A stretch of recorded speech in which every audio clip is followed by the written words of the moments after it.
আমি কৃতজ্ঞ, আমি ঈশ্বরের উপস্থিতি অনুভব করছি। আমেন। ঈশ্বর আমাদের সাথে আছেন। আমরা কৃতজ্ঞ যে আপনি এখানে আছেন। নিস্তার পর্বের ভোজ উদযাপন এবং গেতসেমানি বাগান থেকে ক্রুশারোপণের ঠিক আগে আমরা এটিকে যিশুর জেরুজালেমে বিজয়ী প্রবেশ এবং উপাসনা ঘর পরিষ্কার করার ঘটনা হিসাবে জানি। এটি ছিল সেই মুহূর্ত যখন যিশু একটি গাধার পিঠে চড়ে জেরুজালেমে প্রবেশ করেন, সরাসরি উপাসনা ঘরে যান। বাইবেল বলে যে তিনি উপাসনা ঘর পরিষ্কার করেছিলেন।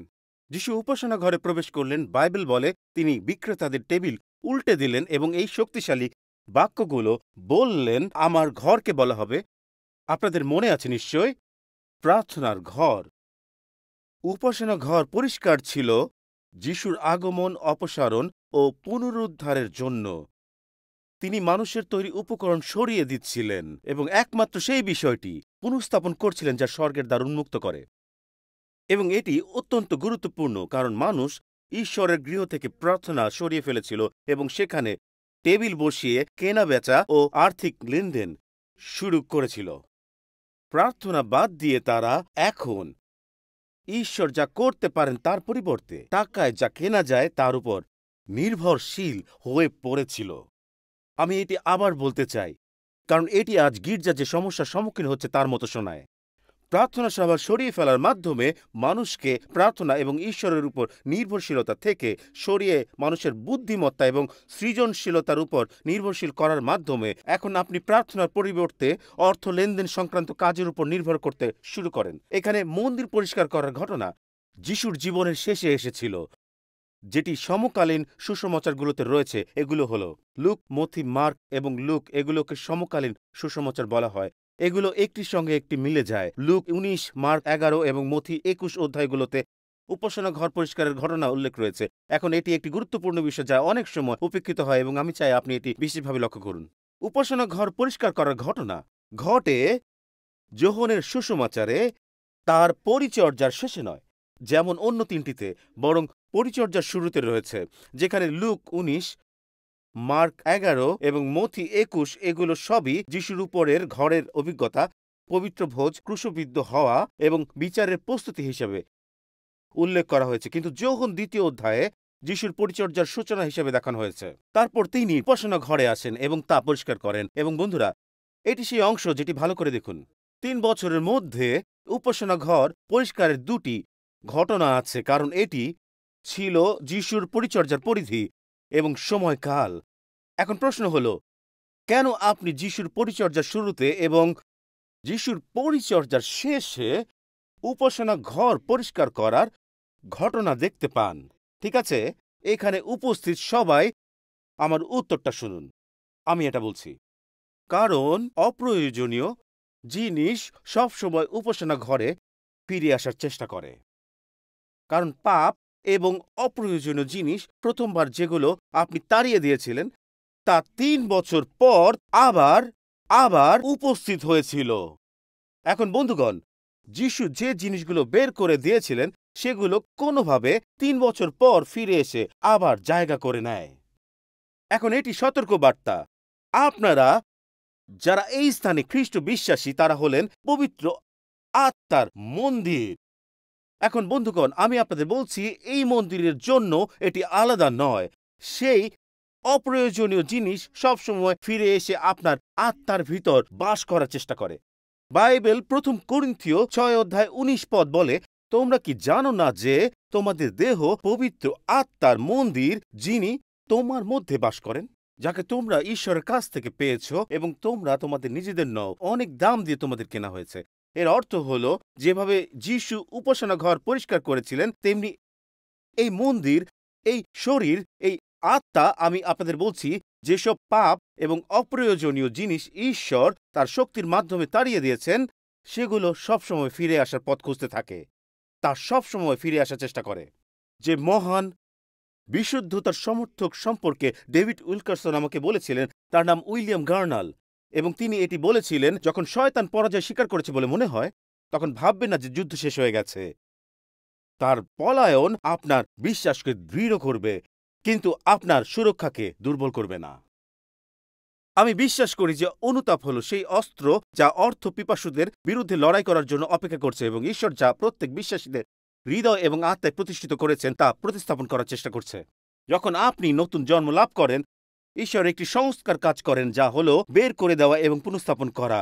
ঈশ্বর পুরনো আসবাবপত্র ফেলে দেওয়ার এবং নতুন করে সাজানোর একটি সংস্কার কাজ করেন। যিশু আমাদের উপাসনা ঘর পরিষ্কার করার দুটি উদাহরণ দেখিয়েছেন, এবং আমি বিশ্বাস করি আমাদের ব্যক্তিগতভাবে এটি বলতে হবে। আমি বিশ্বাস করি আমার মন্দির প্রতিদিন পরিষ্কার করার প্রয়োজন, এবং আমার এই আত্মার মন্দির পরিষ্কার করা, আমি বিশ্বাস করি এটি অনুতাপের মাধ্যমে হয়। এবং আজ হলো মণ্ডলী এবং বিশ্বাসীদের জন্য অনুতাপের আহ্বান, প্রতিটি পালকের জন্য যারা তাদের উপদেশ এবং উপাসনার বাণী থেকে এটি সরিয়ে ফেলেছেন এবং সেই শব্দটি ভুলে গেছেন যা মুক্তি নিয়ে আসে। আমি আপনাকে আহ্বান দিতে চাই, পুনরায় পর্যালোচনা করুন এবং দেখুন কতটা গুরুত্বপূর্ণ। আমি এটি পড়েছিলাম। বন্ধুগণ, আজ যা ঘটছে তা হলো এটি হাতছাড়া করবেন না। এটি প্যাট্রিক মোরলির বই আই স্যারেন্ডার থেকে। আমি চাই আপনি এটি পর্দায় দেখুন। তিনি এই শক্তিশালী কথাগুলো লিখেছেন। তিনি বলেছেন, আজকের মণ্ডলীর সমস্যা হলো এই ভুল ধারণা, এখানে এটি এসেছে, যা আমরা খ্রিস্টকে আমাদের জীবনে যোগ করতে পারি কিন্তু পাপ দূর করতে পারি না। এটি এমন একটি বিশ্বাসের পরিবর্তন যা আচরণের পরিবর্তন ছাড়াই আসে। এটি পুনর্জাগরণ কিন্তু সংস্কার ছাড়া এবং অনুতাপ ছাড়া। বন্ধুগণ, আপনি কি সেই কথার শক্তি বুঝতে পারছেন? এটি অনুতাপ ছাড়া। তারপরে আমরা একটি মণ্ডলী হিসেবে যা করছি তা হলো খ্রিস্টকে এমন একটি জীবনে মুক্ত করছি যার একটি সংস্কার প্রয়োজন, একটি জীবন যা পুনর্নির্মাণের প্রয়োজন, একটি জীবন। বন্ধুগণ, সুসমাচারের লক্ষ্য হলো আমাদের পাপপূর্ণ জীবনে যিশুকে যোগ করা নয়। এটি হলো যিশুকে যোগ করে বলা, তুমি প্রভু হও এবং আমার জীবনের প্রতিটি অংশের দায়িত্ব নাও এবং যা কিছু করার প্রয়োজন তা করো। এটি মণ্ডলীর জন্য একটি আহ্বান। আমরা একটি বিভ্রান্তিকর মণ্ডলী তৈরি করেছি যেখানে মনে করা হয় যে উপস্থিতি, একটি সেবা, একটি সেমিনার বা একটি সেশনের মাধ্যমেই মুক্তি আসে। বন্ধুগণ, আমার কথা মনোযোগ দিয়ে শুনুন। বন্ধন এবং পাপ একসাথে যুক্ত, কিন্তু এটি তখনই শেষ হয় যখন অনুতাপ আসে এবং তাদের মধ্যে একটি বিচ্ছেদের ঘোষণা করে এবং বলে, আমি আর এই পাপের বন্ধনে চলব না যা আমার জীবনে দুর্ভোগ আনছে। এখন দেখুন, এখানে শুনুন নেতৃবৃন্দ, যখন আপনি জনপ্রিয়তার জন্য এবং লোকদের আসনে বসানোর জন্য অনুতাপের বাণীকে ত্যাগ করেন, তখন আপনি পবিত্র শাস্ত্র এবং একই সাথে সত্যকে আপোস করার কাছাকাছি পৌঁছে যান যাতে তারা আসনে বসে থাকে। আমাকে আবার এটি বলতে দিন, কারণ আপনাদের মধ্যে কেউ আমি এখানে যা বলেছি তা ঠিকভাবে বুঝতে পারেননি। যখন আপনি মণ্ডলীর জনপ্রিয়তার জন্য বা শুধু লোকদের আসনে বসানোর জন্য অনুতাপের বাণীকে ত্যাগ করেন, তখন আপনি তাদের আসনে ধরে রাখার জন্য শাস্ত্র এবং সত্যকে আপোস করার কাছাকাছি পৌঁছে যাবেন। দেখুন বন্ধুগণ, আমাকে শুনুন। অনুতাপ ছাড়া আমি এটি বলবো, ঠিক আছে, ইমেল করুন, যাই করুন, আমাকে শুধু বলতে দিন। আমি এই কথা সম্ভবত প্রতিবারই বলি, আমি আর চিন্তা করি না, তাই এটি বলছি। মণ্ডলীতে অনুতাপ ছাড়া যখন শুধু যোগ করা হয় কিন্তু কিছু বাদ দেওয়া হয় না, এটি আসছে। নেতৃবৃন্দ শুনুন, নিউ ইয়র্ক সিটি শুনুন, অনুতপ্ত হওয়া ছাড়া মণ্ডলী তখন বাইবেল বহির্ভূত জীবনযাপনকে সমর্থন করতে শুরু করে, কারণ আমরা শুধুমাত্র যোগ করার কথা বলেছি, কখনো বাদ দেওয়ার কথা বলিনি। আমি এটি আবার বলবো, কারণ আপনাদের মধ্যে কেউ কেউ হয়তো ভাবছেন, ও আমি এটিতে ব্যর্থ হয়েছি কারণ আমি সত্যি ডেলিনাকে ধরতে চেয়েছিলাম। আমি আপনার জন্য এটি আবার বলছি, শুনুন, মণ্ডলীতে যদি অনুতাপ না থাকে তাহলে প্রচারক এবং মণ্ডলী বাইবেল বহির্ভূত জীবনযাপনকে সমর্থন করতে বাধ্য হয়, কারণ আপনি শুধু যিশুকে যোগ করেছেন কিন্তু মণ্ডলীতে পাপ বাদ দেননি। আমি আপনাকে শুধু সেই মুহূর্তটা বলছি, শুনুন, যে মুহূর্তে আপনি পরিত্রাণ পান তখন আপনার সব বিষয়ে দোষবোধ আসবে না, বরং প্রস্তুত থাকুন, এটি আসতে যাচ্ছে। দেখুন, অনুতাপ হলো আমাদের জীবনের প্রতিটি ক্ষেত্রে যিশুকে প্রভু হিসাবে ঘোষণা করা, এটাই অনুতাপ। যদি আপনি মুক্তি চান তবে আপনি এটি বাদ দিতে পারবেন না। অনেকেই তাদের খ্রিস্টীয় জীবনে 180 ডিগ্রির পরিবর্তে 380 ডিগ্রির জীবনযাপন দেখেছেন, এবং আমি যা মনে করি এটির অর্থ তা হলো এটাই। আমাকে এটি এভাবে বলতে দিন। যখন আমি 180 বলি তার অর্থ হল আপনি একটি পথে যাচ্ছিলেন এবং পরিবর্তন এলো যা গভীরভাবে প্রভাবিত করেছিল, হয়তো অনুশোচনার মাধ্যমে, একটি প্রচারের মাধ্যমে বা সত্যের মাধ্যমে। এটি এত গভীর ছিল যে আপনি ভিন্ন পথে এগিয়ে যাচ্ছেন। এটাই 180 ডিগ্রির অর্থ। আপনি এই পথে যাচ্ছিলেন, অনুশোচনা, সত্য কিছু একটা ঘটে এবং আপনি বুঝতে পারেন এটাই সঠিক পথ। যখন আমি বলি 360, এর অর্থ হলো কিছু আপনাকে থামাতে বাধ্য করেছে, কিছু যা ক্ষতিকর বা পাপপূর্ণ হতে পারে, যেখানে আপনি বারবার ফিরে এসে সম্পৃক্ত হতে পারেন। আর এই কারণেই অনুতাপ শব্দটি এতটা অনুপস্থিত এখানে। আপনি বুঝতে পারছেন যে অনুতাপ ছিল যিশুর প্রথম উপদেশ এবং যিশুর শেষ উপদেশ। শুনুন, মথি 4:17 বাইবেল বলে, যখন যিশু তার প্রচার কাজ শুরু করেন তখন থেকেই যিশু প্রচার করতে শুরু করলেন এবং বললেন তার প্রথম শব্দটি কি? পাপ থেকে মন ফিরাও, কারণ স্বর্গরাজ্য কাছে এসে গেছে। এখন আপনি কি বুঝতে পারছেন যে যিশুর শেষ উপদেশ যা তিনি কখনো দিয়েছিলেন, যেটি সুসমাচারগুলোতে পাওয়া যায় না, এটি প্রকাশিত বাক্যে পাওয়া যায় এবং এটি তার শেষ উপদেশ যা তিনি কখনো লাইদিকিয়ার মণ্ডলীতে প্রচার করেছিলেন। শুনুন, যিশু লাইদিকিয়ার মণ্ডলীতে কি বলেছিলেন। তিনি বলেছেন, আমি যাদের ভালোবাসি তাদেরই দোষ দেখিয়ে দিই ও শাসন করি। সুতরাং তিনি মণ্ডলীকে বলেন, আগ্রহী হও এবং কি? অনুতাপ করো। একেবারে শেষের দিকেও তিনি মণ্ডলীকে এই উপদেশ দেন। আমি স্মরণ করেছিলাম, আমি যখন এই কথাগুলো ভাবছিলাম, কিছু সময়ের জন্য এটি ভেবেছিলাম। যিশু বলেন শুরুতেই অনুশোচনা করো, তিনি বলেন শেষে অনুশোচনা করো। আমি লিওনার্ড রাভেনহিলের কথা ভাবছিলাম। তিনি এমন একজন ব্যক্তি যিনি আমার জীবনে গভীর প্রভাব ফেলেছেন, যিনি আত্মিক উদ্দীপনার জন্য প্রার্থনা করেছেন এবং ঈশ্বর তাকে স্বগৃহে নেয়ার আগে যিনি বহু বছর একজন আধ্যাত্মিক পিতা ছিলেন। এবং লিওনার্ড রাভেনহিল এটি বলেছিলেন, তিনি বলেছেন, যদি যিশু আজকের প্রচারকদের মতো একই ভীতিপূর্ণ কথা প্রচার করতেন তবে তিনি কখনোই ক্রুশবিদ্ধ হতেন না। আপনাদের মধ্যে কেউ কেউ হয়তো এখন এটি বুঝতে পারছেন। আমাকে আবার এটি বলতে দিন। যদি যিশু সেই কথা প্রচার করতেন যা আজ প্রচারিত হচ্ছে তবে তিনি কখনোই ক্রুশবিদ্ধ হতেন না।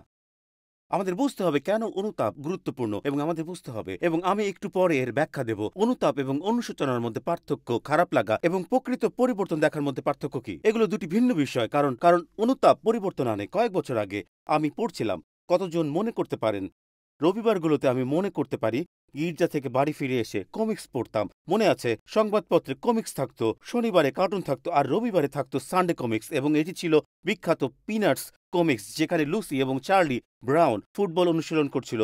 যারা লুসি এবং চার্লি ব্রাউনের গল্প জানেন তারা জানেন লুসি ফুটবল ধরে রাখত, আর প্রতিবার চার্লি ব্রাউন যখন এটিকে লাথি মারতে যেত তখন সে কি করত?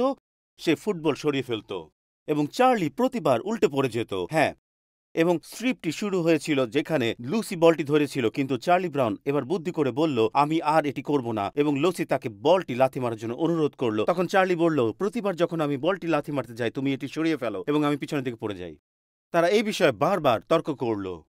এরপর লুসি এই আশ্চর্যজনক কথা বলল, চার্লি ব্রাউন, আমি এত বছর ধরে তোমার প্রতি অত্যন্ত খারাপ আচরণ করেছি, বলটি সরিয়েছি, আমি তোমার সঙ্গে নিষ্ঠুর আচরণ করেছি, কিন্তু আমার আচরণের ভুল বুঝতে পেরেছি। আমি তোমার চোখে দুঃখের চিহ্ন দেখেছি এবং আমি তোমাকে প্রতারিত করেছি। আমি ভুল করেছি, ভীষণ ভুল। তুমি কি একজন দুঃখিত অনুতপ্ত মেয়েকে আরেকটি সুযোগ দেবে না? চার্লি ব্রাউন তার এই দুঃখ প্রকাশে এতটাই মুগ্ধ হয়েছিল যে সে বলল, অবশ্যই আমি তোমাকে আরেকটি সুযোগ দেব। চার্লি ব্রাউন এগিয়ে গেল, লুসি বলটি ধরে রাখল, আর শেষ মুহূর্তে আপনারা কি মনে করেন লুসি কি করল?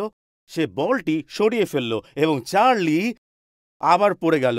লুসি যা বলল সেটি ছিল তার শেষ কথা।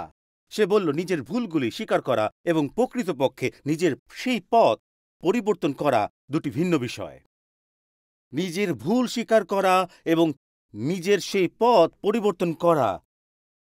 লুসি এটা বুঝেছিল, কিন্তু চার্লি তা পারেনি।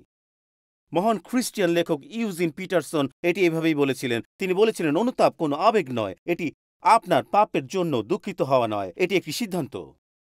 এটি সেই সিদ্ধান্ত যে আপনি ভুল ছিলেন এই মনে করে যে আপনি আপনার নিজের জীবন পরিচালনা করতে পারেন এবং আপনার নিজের ঈশ্বর হতে পারেন। এটি অনুভূতি এবং পরিবর্তন উভয়ই। যদি আমি এটি আপনাদের এভাবে বলতে পারি, একটি ছোট মেয়ে এটি সবচেয়ে ভালোভাবে সংজ্ঞায়িত করেছে। সে বলেছিল, এটি এতটাই দুঃখিত হওয়া যে আপনি এটি ছেড়ে দিতে প্রস্তুত। এটাই অনুতাপ, সেই অনুভূতি যা আপনাকে বলে, আমি আর এইভাবে চালিয়ে যেতে পারি না। এটি এমন কিছু যা আপনার হৃদয়কে প্রভাবিত করে। আপনি ভাবছেন, আমি আর এটি দীর্ঘদিন চালিয়ে যেতে চাই না। আমরা সবাই এই অনুভূতি পেয়েছি, এবং তারপরে অনুতাপই হল সেই পদক্ষেপ যা এটিকে পরিবর্তন করে। আমি যখন একজন তরুণ পালক ছিলাম এবং মণ্ডলী ছোট ছিল এবং আমার মনে আছে আমাদের একটি খাদ্য সহায়তা পরিচর্যা ছিল এবং কয়েক মাস আগে আমার বন্ধু আমাকে লিখেছিলেন যিনি এখন পরিচর্যা থেকে অবসর নিয়েছেন। আমি মনে করি এটি ছিল সবচেয়ে কঠিন ফোন কলগুলোর একটি যা আমাকে করতে হয়েছিল। একটি নম্র ফোন কল একজন পালকের কাছে যিনি আমাদের খাদ্য সহায়তা পরিচর্যার জন্য আমাদের মণ্ডলীকে অর্থ দিয়েছিলেন। আমরা প্রতি মাসে শহরের বিভিন্ন স্থানে প্রায় ২,০০০ জনকে খাওয়াচ্ছিলাম। যেহেতু এই মণ্ডলীকে শুরুর দিকে অনেক কষ্ট করতে হয়েছে, আমার মনে আছে আমরা একটি কঠিন সমস্যার মুখোমুখি হয়েছিলাম যেখানে বিদ্যুৎ বিল, গ্যাস বিল এবং এই জাতীয় অন্যান্য বিল বাড়তে শুরু করেছিল। আর আমার মনে আছে আমরা যে অর্থ খাদ্য পরিচর্যার জন্য পেয়েছিলাম তা দিয়ে বিদ্যুৎ বিল এবং গ্যাস বিল পরিশোধ করেছিলাম। আমি ভেবেছিলাম যদি আলো এবং গ্যাস না থাকে তাহলে রান্নাঘরের কাজ চালানো যাবে না। তাই আমি বলেছিলাম আসুন এটি করি। কিন্তু যার জন্য অর্থটি বরাদ্দ ছিল এটি সেই উদ্দেশ্যে ছিল না। এটি সেই উদ্দেশ্যে দেওয়া অর্থ ছিল না। এটি ছিল খাবারের জন্য এবং বিভিন্ন রাস্তায় দরিদ্রদের খাওয়ানোর জন্য নির্ধারিত ছিল। এবং আমার মনে আছে একদিন প্রার্থনায় প্রভুর কাছে শুধুমাত্র প্রয়োজনগুলো তুলে ধরেছিলাম এবং ঈশ্বরকে যোগানের ব্যবস্থা করার জন্য বিনতি প্রার্থনা করছিলাম।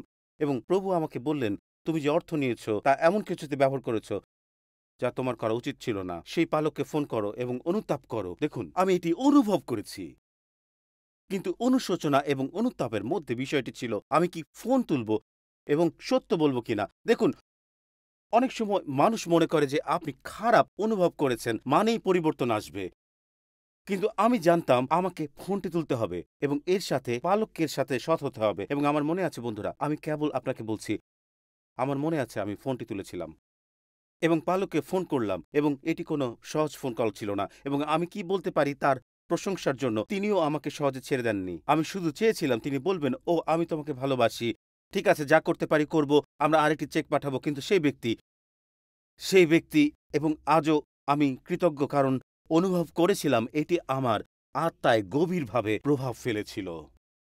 তিনি বললেন, টিম, এখন তোমাকে শিখতে হবে যে যদি কেউ তোমাকে নির্দিষ্ট কোনো কাজের জন্য টাকা দেয় তবে তুমি এটি অন্য কাজে ব্যবহার করতে পারো না। এটা মিথ্যা বলা, এটা প্রতারণা। এবং বন্ধুগণ, এটি আমাকে আঘাত করেছিল, কিন্তু কথাগুলো স্পষ্ট ছিল। আমি বলেছিলাম যদি এটা সেই উদ্দেশ্যে বলা হয়, এবং বন্ধুরা আমাকে শুনুন, এটাই ছিল পার্থক্য। আমি অনুভব করেছিলাম যে প্রার্থনায় ঈশ্বর আমার সাথে কথা বলছেন, সেটি ছিল অনুশোচনা। কিন্তু প্রকৃতপক্ষে অনুতাপ করতে হলে আমাকে আমার কাজের পরিবর্তন করতে হতো। অনুতাপ শব্দটি প্রকৃত অর্থ হলো আপনার মন পরিবর্তন করা। যখন আপনি অনুতাপ করেন, আপনি আপনার মন পরিবর্তন করেন এবং উপলব্ধি করেন যে ঈশ্বরের চিন্তাধারা আমার চিন্তাধারার চেয়ে উত্তম।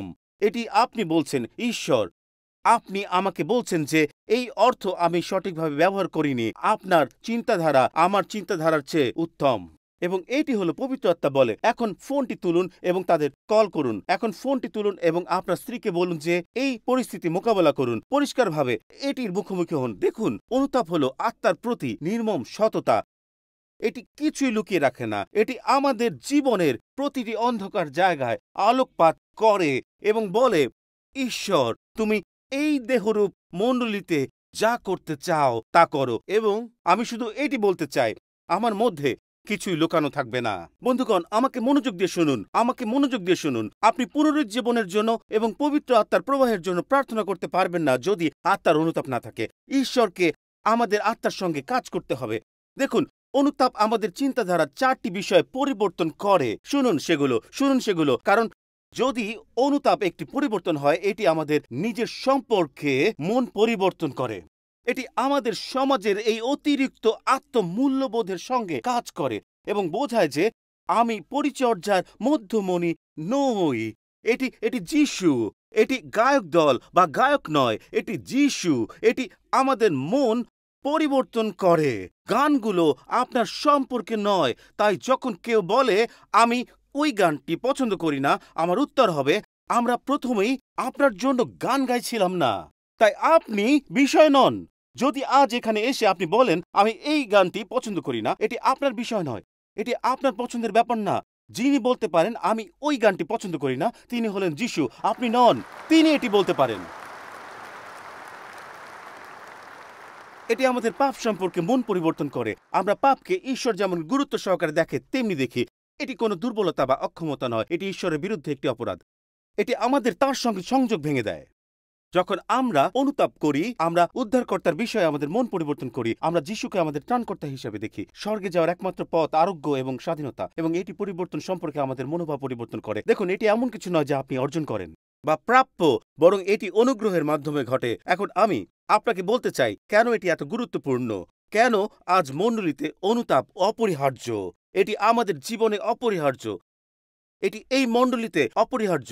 বন্ধুগণ, আমি চাই আপনি এটি বুঝতে পারবেন, কারণ এটি আমরা যে সংস্কৃতিতে বাস করি তার সঙ্গে খুবই প্রাসঙ্গিক। শুনুন, একটি নৈতিক মূল্যবোধহীন পৃথিবীতে অনুতাপ অত্যন্ত গুরুত্বপূর্ণ। আমরা এমন একটি পৃথিবীতে বাস করি যেখানে কোনো নৈতিক মূল্যবোধ নেই। আপনি কি বোঝাতে চান, পাস্টর টিম? প্রত্যেকের নিজের সত্য রয়েছে। এটাই আমরা হারিয়েছি। যখন আমরা অনুতাপ প্রচার করি না, তখন আমরা আমাদের আত্মমর্যাদা সম্পর্কে মন পরিবর্তন করি না। আপনি বসে থাকতে পারবেন না, আপনি ঈশ্বরের সেবা করতে পারবেন না। বন্ধুগণ শুনুন, পুরো বার্তাটা আমাকে সমস্যায় ফেলতে পারে, তবে এটি ঠিক আছে। আপনি ঈশ্বরকে সেবা করতে পারবেন না। আপনি কি প্রস্তুত? আপনি আপনার নিজস্ব সত্য দিয়ে ঈশ্বরের সেবা করতে পারবেন না। আপনি এখানে বসে বলতে পারবেন না, ঠিক আছে, এটি আমার সত্য। আপনি পারবেন না। বাইবেল এটাই বলে, দুইজনকে একসঙ্গে চলতে পারে তারা একমত না হয়ে। আপনি বলতে পারেন না আমি যিশুর সঙ্গে চলি, কারণ এটি কোনো বিষয় না। এখন শুনুন, গুরুত্বপূর্ণ বিষয়, যিশুকে আপনার সঙ্গে একমত হতে হবে না, বরং আপনাকে যিশুর সঙ্গে একমত হতে হবে এবং তিনি যা করতে আপনাকে আহ্বান করেছেন তার সঙ্গে একমত হতে হবে। তিনি বলেন, আমি চাই তুমি আত্মমর্যাদা, ত্রাণকর্তা, পাপ এবং পরিত্রাণের সঙ্গে একমত হও। দেখুন, অনুতাপ ছাড়া আমরা যিশুকে আমাদের ব্যক্তিগত বিশ্বাসের সঙ্গে যোগ করেছি। হতে পারে আপনি যিশু সম্পর্কে আপনার মন পরিবর্তন করেছেন, কিন্তু আপনি পাপ পরিত্রাণ বা অন্য যে কোনো বিষয়ে আপনার মন পরিবর্তন করেননি। অনুতাপ হলো সর্বোচ্চ সততা। এটি এমন যখন আপনি পাপের ক্ষমা পান। এখানে এটি এতটাই গুরুত্বপূর্ণ, এটি একটি মূল পদ। এখানে এটি আসে। বন্ধুগণ, যখন আপনি ক্ষমা পান তখন এটি আসে, আপনি শুদ্ধও হয়ে যান। তিনি নয়, এটি এটি আমাদের যোগ করা থেকে মুক্ত করে। হ্যাঁ বন্ধুরা, এটা আমাদের যোগ করা থেকে মুক্ত করে। এটি হলো যোগ এবং বিয়োগ করা। এটি আসছে যদি আমরা আমাদের পাপ স্বীকার করি, তিনি বিশ্বস্ত এবং ধার্মিক। কি করবেন? এখানে এটি আসছে। এবং কি করবেন? আমাদের সমস্ত অধার্মিকতার থেকে শুদ্ধ করবেন। বন্ধুগণ, আপনি আপনার জীবনে যে শুদ্ধি প্রয়োজন তাছাড়া ক্ষমা পান না। দেখুন, আমরা ক্ষমা চাই, কিন্তু আমরা এর দ্বিতীয় অংশটি চাই না। কিন্তু এখানে যে বিষয়টি, সেটি চমৎকার। তিনি বিশ্বস্ত আপনাকে ক্ষমা করতে। এবং তিনি বিশ্বস্ত আপনাকে সেই জিনিস থেকে শুদ্ধ করতে যা আপনি মাত্রই ক্ষমা পেয়েছেন। আমেন। আমি এটি পছন্দ করি। পাস্টর টিম, আমাকে কিছু বলতে দিন, কারণ আমি জানি এটি আপনাদের মধ্যে কয়েকজনকে রাগান্বিত করবে। আমি আপনাদের কাছে প্রচার করছি না। হ্যাঁ, ঠিক তাই। স্বীকারোক্তি শব্দটি একটি গুরুত্বপূর্ণ শব্দ। যদি আমরা আমাদের পাপ স্বীকার করি, আপনি জানেন স্বীকারোক্তি শব্দের অর্থ কি? এর অর্থ হলো একই কথা বলা। এটুকুই অর্থ। স্বীকারোক্তি অর্থ হলো আপনি ঈশ্বরের সাথে একমত। দুইজন কিভাবে একসঙ্গে চলতে পারে যদি তার একমত না হয়? দেখুন, 1 যোহন 1:9 যা বলছে তা হলো ক্ষমা আছে, কিন্তু শুদ্ধিও আছে। আপনি ক্ষমা পেয়েছেন, এখন ঈশ্বর আপনার জীবনে প্রবেশ করে আপনাকে শুদ্ধ করার সময়। দেখুন, যখন আপনি পাপ স্বীকার করেন তখন আপনি বলছেন, আমি শুধু ঈশ্বরের ক্ষমাই চাই না, আমি তার সাহায্যও চাই যাতে আমি মুক্ত হতে পারি। এটি শুদ্ধতার অংশ। এটাই যা ঈশ্বর আমাদের জীবনে করেন। আপনি বলছেন, ঈশ্বর, আমি একমত। আমি আমার ধ্বংসাত্মক আচরণ দেখি, এটি আমার বিবাহকে প্রভাবিত করছে, এটি আমার ব্যক্তিগত জীবনকে প্রভাবিত করছে, এটি আমার মনকে প্রভাবিত করছে, এটি আমার আত্মার মধ্যে বিষাক্ত হয়ে উঠছে। দেখুন, ঈশ্বর ক্ষমা করেন, কিন্তু তিনি শুদ্ধও করেন। এটাই পাপ স্বীকারের অংশ। আমার মনে পড়ে আমি আমার কর্মস্থলে ছিলাম যখন আমি প্রথম পরিচর্যার কাজ শুরু করি, এবং একটি ছেলে আমাদের মণ্ডলীটি প্রকল্প এলাকার কাছে ছিল। এবং যখন আমি আমার কর্মস্থলে ছিলাম তখন সম্পাদক বললেন, হেই, কেউ তোমার সাথে দেখা করতে এসেছে। আমি জানি না সে কে, তবে এটা প্রকল্প এলাকা থেকে আসা একজন তরুণ। এবং এই তরুণ একদিন আমার কর্মস্থলে এলো এবং সে বলল, আমি ঈশ্বরের সাথে সঠিক হতে চাই। তারপর সে একটি গুলি ভরা বন্দুক আমার টেবিলে রাখল এবং বলল, আমি গত রাতে কাউকে গুলি করেছি। আর আমি যখন এই কথা শুনলাম তখন আমি দ্রুত তাকে প্রভুর কাছে নিয়ে যাওয়ার আগে বন্দুকটি সরিয়ে রাখলাম, কারণ আমার যা বলার ছিল তা বলতে আমি নিশ্চিত হতে চেয়েছিলাম যে কোন বাধা যেন পথে না আসে। যা আমি বলতে চাচ্ছি এখন। আর আমি শুধু বলছি, আমি দ্রুত বন্দুকটি খুলে সব গুলি বের করে ফেললাম, কারণ এটি গুলি ভরা ছিল। আমি বললাম, এটা কি সেই বন্দুক যা দিয়ে তুমি গত রাতে কাউকে গুলি করেছিলে? সে বলল, হ্যাঁ। আমি বললাম, তুমি কি জানো সে আহত হয়েছে না মারা গেছে? সে বলল, আমি জানি না। আর মনে পড়ে যে আমি তখনই সেই ছেলেকে প্রভুর কাছে নিয়ে এসেছিলাম। বন্দুকটি ছিল আমার টেবিলের একদম পাশে যখন আমরা তাকে প্রভুর কাছে নিয়ে যাচ্ছিলাম। এরপর আমি তাকে বললাম, এখন ঈশ্বর তোমাকে ক্ষমা করেছেন, কিন্তু তিনি তোমার আত্মাকে শুদ্ধ করতে চান। আমি বললাম, এটি করার জন্য আমাদের কিছু করতে হবে, এবং ঈশ্বর দৃশ্যত এই তরুণকে স্পর্শ করলেন। আমি তার দিকে তাকালাম এবং বললাম, এখন আমরা বন্দুকটি পুলিশ স্টেশনে নিয়ে যাব এবং তুমি তাদের বলবে গতরাতে কি করেছ। সে আমার দিকে তাকিয়ে বলল, অবশ্যই। সে বলল, চলো যাই। এবং বন্ধুগণ, আমি দেখলাম যখন ঈশ্বরের পক্ষ থেকে এটি সত্যিকারের ক্ষমা হয়, তখন শুদ্ধিকরণ পরবর্তী ধাপে শুরু হয়। সে শুধু যিশুকে যোগ করেনি, সে সেই পাপকে দূর করছিল যা তার জীবনে আসার সুযোগ ছিল। দেখুন, এই কারণে অনুশোচনা এবং প্রকৃত মনোভাব পরিবর্তন একই জিনিস নয়। সমস্যা হলো, অনুশোচনা ছোট কিছু, এটি দুঃখ, এটি একটি অনুভূতি, এটি একটি আবেগ, এটি সেই পুরনো চার্লি ব্রাউন ফুটবল তোলার মতো। কিন্তু প্রকৃত মনোভাব পরিবর্তন হলো একটি সচেতন পদক্ষেপ, যেখানে আমরা বন্দুকটি একটি পুলিশ স্টেশনে নিয়ে যাই। এটি বলছে, আমি ক্ষমা চাই, কিন্তু আমি আমার জীবনে শুদ্ধিকরণও চাই। আমি চাই ঈশ্বর এটি শুদ্ধ করুন, কারণ আমরা এত বেশি ৩৬০ এনেছি আর তার কারণে আমাদের ক্ষমা করা হয়েছে, কিন্তু আমরা কখনো শুদ্ধ হইনি। আমরা কখনো ঈশ্বরকে আসতে দিইনি এবং আমাদের শুদ্ধ করতে দিইনি। বন্ধুরা, আমাকে আপনাদের কিছু দেখাতে দিন যা আমাকে গভীরভাবে স্পর্শ করেছিল। এটি আমাকে বিস্মিত করেছিল এবং আমি চাই আপনারা এটি দেখার জন্য প্রস্তুত হন, কারণ আমি দেখেছি যে অনুশোচনা প্রকৃত মনোভাব পরিবর্তনের মধ্যে পার্থক্য কিভাবে বাইবেলের সমস্ত জায়গায় বিষয়টি উঠে এসেছে। এটি হলো এই বাক্য, আমি পাপ করেছি। এবং আমি আপনাদের দেখাতে চাই, আমি দ্রুত সেগুলোর মধ্যে দিয়ে যাব। বাইবেলের 7 জন লোক যারা বলেছিল, আমি পাপ করেছি, এবং আপনি অনুশোচনা এবং অনুতাপের পার্থক্য দেখতে পারেন। প্রথম জন হলো ফরৌন। এটি শুনুন। এরপর ফরৌন মোশে এবং হারুনকে ডাকিয়ে এনে বললেন, দেখুন এটি আমি কি করেছি, পাপ করেছি। প্রভু ন্যায়বান এবং আমি এবং আমার প্রজারা দুষ্ট। আপনি ভাবতে পারেন এটি যাত্রা পুস্তক নয়। ভাবতে পারেন, ঠিক আছে, ফরৌন ভালো হয়ে গেল, ফরৌন এখন খ্রিস্টান হতে চলেছে। দেখুন এটি কি ঘটে। বাইবেল বলে 34 পদে, কিন্তু ফরৌন ও তার কর্মচারীরা যখন দেখলেন যে বৃষ্টি, শিল এবং মেঘের গর্জন বন্ধ হয়ে গেছে, তখন তারা আবার পাপ করতে লাগলেন। 360 সে আবার পাপ করল এবং তার হৃদয় কঠোর হয়ে গেল। সে এবং তার সেবকরা, আপনি জানেন আমি একে কি বলি? আপনি কি এর জন্য প্রস্তুত? আমি একে বলি সময় নির্ধারিত অনুতাপ।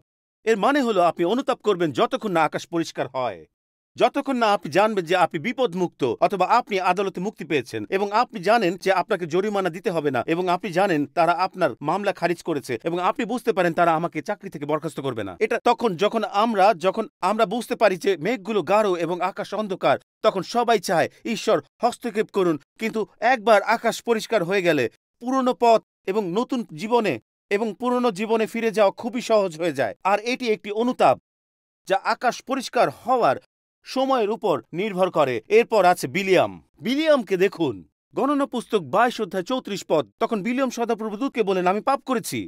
আমি বুঝতে পারিনি যে আপনি আমাকে বাধা দেওয়ার জন্য রাস্তায় দাঁড়িয়েছিলেন। আপনি যদি অসন্তুষ্ট হন তবে আমি ফিরে যাব। এটি ছিল এমন একজন দূত যে বিলিয়ামকে হত্যা করতে যাচ্ছিল, এবং বিলিয়ামের জীবন মৃত্যুর এক ধাপ দূরে ছিল। এটি মৃত্যুর অনুতাপ। এটি হচ্ছে এরকম কি? ডাক্তার রিপোর্ট কি বলছে? রক্ত পরীক্ষা কি দেখা গেছে? এখানে কি ঘটছে? এবং হঠাৎ করে এটাই ছিল বিলিয়ম, এবং তার খারাপ সিদ্ধান্তগুলোর জন্য বিলিয়ম মারা যায়। তারপর আসে, আপনি জানেন এই জনকে, তারপরে আসে আখন ছিল সেই ব্যক্তি যে জিরিহোর যুদ্ধে স্বর্ণ চুরি করেছিল, এবং বাইবেল বলে যখন সে শেষ পর্যন্ত জানতে পারল, আপনি যদি গল্পটি মনে করেন, এটি ছিল এমন যে জিওসিও বললেন, আমরা আমাদের পরবর্তী যুদ্ধে কেন পরাজিত হলাম? ঈশ্বর বললেন, শিবিরে পাপ আছে, কেউ এমন কিছু চুরি করেছে যা আমি স্পর্শ করতে মানা করেছি। জিরিহো থেকে প্রাপ্ত সকল সম্পদ এখন তা চুরি করেছে এবং তার তাঁবুতে লুকিয়ে রেখেছে। আর ঈশ্বর প্রকাশ করলেন এবং বের করে দিলেন কে এটি করেছে। সে স্বীকার করেনি, তাকে প্রকাশ করা হয়েছিল।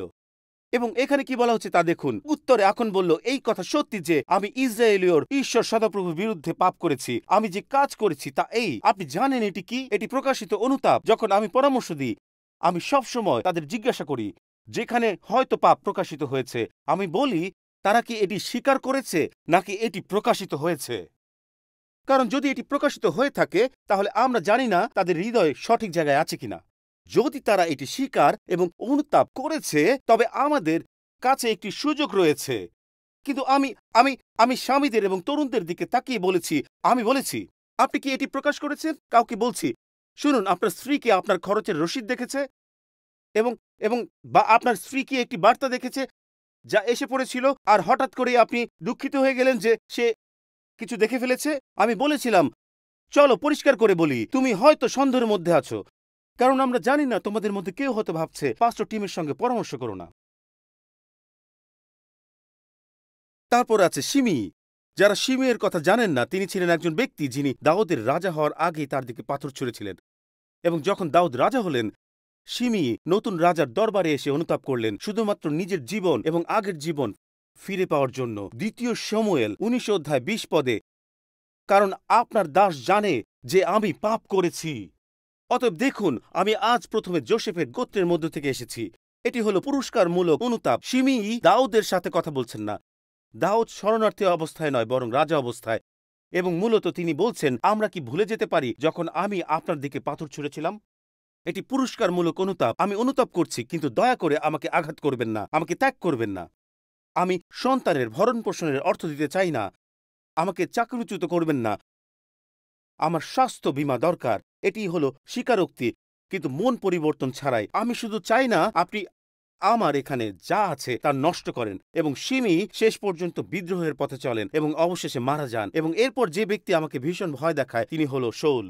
আমরা তাকে বিপদগামী আরাধনাকারী হিসেবে আলোচনা করেছি। শাউল শমূয়েল ভাওবাদীর কাছে বলেছিলেন যে তিনি পাপ করেছেন, কিন্তু তিনি বলেছিলেন, আমাকে সবার সামনে সম্মান দিন, বৃদ্ধ নেতাদের ও ইসরায়েলীয়দের সামনে আমার সম্মান রাখুন, আমি যাতে আপনার ঈশ্বর সদাপ্রভুর উপাসনা করতে পারি, সেই জন্য আপনি আমার সঙ্গে চলুন। আপনি জানেন আমি এটাকে কি অনুতাপ বলি? আমি এটাকে বলি আসুন এগিয়ে যাই ধরনের অনুতাপ। আমি এটাকে বলি আমি আমার অবস্থান হারাতে চাই না এই ধরনের অনুতাপ। আমি এটা করেছি, আমি বুঝেছি আমরা কি যেখানে থেমেছিলাম সেখান থেকে শুরু করতে পারি, কিন্তু আমরা জানি না আপনার মন পরিবর্তন হয়েছে কিনা, আমরা জানি না কিছু ঘটেছে কিনা। আমি রাজা, চলুন পিছনে ফিরে যাই এবং এগিয়ে যাই। এটি একটি লজ্জিত অনুতাপের ধরন, কিন্তু এখানে দুটি বিষয় আমাকে সবচেয়ে বেশি আকর্ষণ করেছে। প্রস্তুত মণ্ডলীর সবাই 5 এবং 6 এবং 7 শুনুন। এটি দাউদ এবং অপব্যয়ী পুত্র। আপনি পার্থক্য দেখতে পাবেন। 2 শমূয়েল 12:13 দাউদ নাথুনকে বলেছিলেন, যখন তার বৎসেবার সঙ্গে পাপ প্রকাশিত হয়েছিল, তিনি বলেছিলেন, আমি পাপ করেছি। পরবর্তী বাক্যাংশটি কি? সদাপ্রভুর বিরুদ্ধে। দেখুন এখানে, অপব্যয়ী পুত্রের দিকে তাকান। আমি উঠে আমার বাবার কাছে গিয়ে বলবো, বাবা, ঈশ্বর ও তোমার বিরুদ্ধে আমি পাপ করেছি। তারা স্বীকার করে যে তারা ঈশ্বর পিতার বিরুদ্ধে পাপ করেছে। তারা কিছু পাওয়ার জন্য অনুতাপ করছে না, তারা লজ্জিত হওয়ার জন্য অনুতাপ করছে না, তারা শুধুমাত্র বলার জন্য অনুতপ্ত হচ্ছে না যে কেবল এগিয়ে যায়।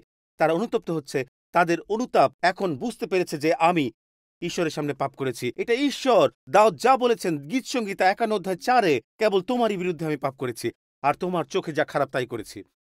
কেন কেন কেন সংখ্যা 1 থেকে 5, এই লোকেরা 360 জন লোক হয়ে যায়, কারণ এটি তাদের নিজেদের লাভের সঙ্গে সম্পর্কিত ছিল, কিন্তু কখনোই এটি ঈশ্বরের বিরুদ্ধে ছিল না।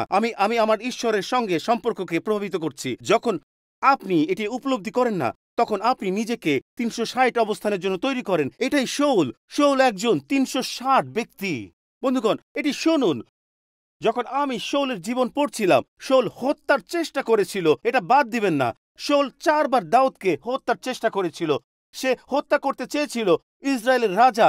এই লোকটি 4 বার দাউদকে হত্যার চেষ্টা করেছিল, 4 বার। প্রথম শমূয়েল 18-তে সে দেয়ালে বর্ষা নিক্ষেপ করে এবং দাউদ তাকে কিছুটা ছাড় দেয় এবং কেবল বলে, ভালো, সম্ভবত এটি একটি খারাপ দিন। এরপর আবারও এটি ঘটে একটি অধ্যায়ে। বন্ধুগণ, আমি জানি না আপনারা কি ভাবছেন। আমার ঊর্ধ্বতন কর্মকর্তা যদি আমার দিকে একটি বর্ষা ছোড়েন, তবে বন্ধুরা, আমি কেবল আপনাদের বলছি, আমি monster.com-এ আছি এই মুহূর্তে। এটি একেবারে নতুন চাকরি। একটি বর্ষা আমার জন্য যথেষ্ট। আপনাকে এটি দ্বিতীয়বার ছোড়ার প্রয়োজন নেই। প্রথম শমূয়েল 19-এ শাউল দ্বিতীয়বার বর্ষা ছোড়েন। তারপর দাউদ চলে যান এবং শাউল তাকে খুঁজতে থাকেন। প্রথম শমূয়েল 24-এ বাইবেল বলে যে ঈশ্বর দাউদকে রক্ষা করেছিলেন, এবং যখন দাউদ দূর থেকে শাউলকে মোকাবেলা করেছিলেন, বাইবেল বলে যে শাউল তার কৃতকর্মের জন্য কেঁদেছিলেন। এবং আপনি প্রথম শমূয়েল 26-21-এ পৌঁছান, তখন তিনি বলেন, প্রথম শমূয়েল 26-21-এ এটি উল্লেখ রয়েছে, আমি পাপ করেছি। দাউদ। বন্ধুগণ, এখানে এমন একটি অংশ রয়েছে যা আমাকে গভীরভাবে প্রভাবিত করে। শাউলের তৃতীয়বার দাউদকে হত্যার চেষ্টা, তিনি চতুর্থবার কেঁদেছিলেন। তিনি দাউদকে হত্যা করার চেষ্টা করেছিলেন এবং বলেছিলেন, আমি পাপ করেছি। কিন্তু এখানে যে আশ্চর্যজনক তা হলো, তিনি কখনোই পরিবর্তন হননি।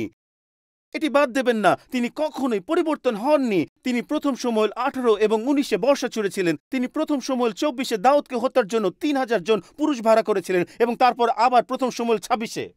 বন্ধুগণ, যখন এটি প্রথম ঘটেছিল, এটি একটি পাপ ছিল যার জন্য তার অনুতাপ করা উচিত ছিল। এখন এটি আসছে এবং আমি এটি নিয়ে গভীরভাবে অনুভব করছি। শুনুন, এটি মনোযোগ দিয়ে শুনুন। কিন্তু শাউল যা করছিলেন, তিনি তার হৃদয়ে হিংসা এবং ঈর্ষার সাথে খেলা করছিলেন, যা তাকে হত্যাকারীতে পরিণত করেছিল। বন্ধুগণ, আপনাদের মধ্যে কেউ কেউ চিন্তা ভাবনা এবং পাপপূর্ণ বিষয়গুলোর সাথে খেলা করছেন, যার পরিণতিতে কি ধরনের দাসত্বে পড়বেন তা আপনার ধারণাও নেই। আপনারা যারা এখানে বসে এটি শুনছেন, নিজের মনে ভাবছেন, আচ্ছা, এটি একটি নেতিবাচক মণ্ডলী, এটি একটি উপাসনা, এটি আজকের দিনের জন্য সত্যিকারের হতাশাজনক। আমি আশা করছিলাম তারা শুধু সেখানে ফিরে গিয়ে গান করবে। এই লোকটি নেতিবাচক এবং তার উপর সে সামনের সারি সবার উপর দোষারোপ করে।